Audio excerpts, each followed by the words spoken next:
What's going on, guys? Darius here, and for spooky season, I'm covering Night of the Living Dead. So, for the month of October, I plan on talking about my favorite horror movies, horror villains, and maybe comic book villains just to spice it up. So, with that being said, if you guys are interested in that, let me know in the comment section down below. Now we can start talking about Night of the Living Dead. So, Night of the Living Dead came out on October 1st, 1968. So, when I looked this movie up, I did not know it came out on the first day of October, which is pretty interesting. How am I familiar with this movie is through my grandparents, because growing up, there's like a channel on TV, and I'm sure maybe some of you or most of you remember this. It's called the Sci-Fi Channel, and it's spelled SYFY. And for that channel, it's kind of like a movie channel, but it has like shows on it, and I can't remember the shows they had on it, but I do know not too long ago they produced Deadly Class, and before then they had like a month long Halloween marathon.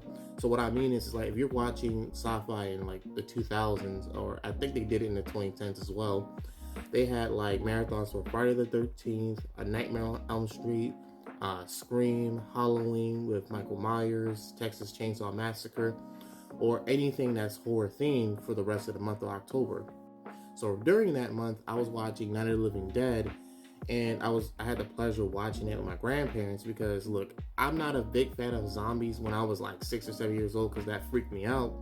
But as I got older, especially with this movie, I was like, wow, this movie is like it's a point of like nostalgia in my childhood, but for what it did at its time, it's pretty remarkable. So it pretty much follows a group of desperate survivors taking refuge in like an abandoned house during the zombie apocalypse.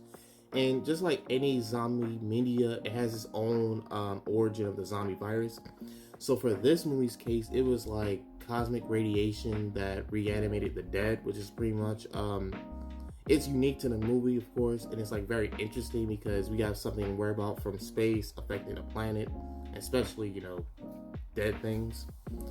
So one of my favorite characters within the movie was like Ben. He's the black dude, and he was the most competent, capable, trustworthy, and I damn sure would say loyal survivor out the movie because everything he done in the movie wasn't out of selfishness or well I'm right so you gotta follow what I'm saying. It's about like pure survival. And that made me a fan of characters like him or Joel Miller from like The Last of Us and Rick Grimes because it's like, despite how hard it gets, you want these type of men to lead your group and hopefully, save the day. But if you guys remember Night of the Living Dead, let me know in the comment section down below. And of course, thanks for watching.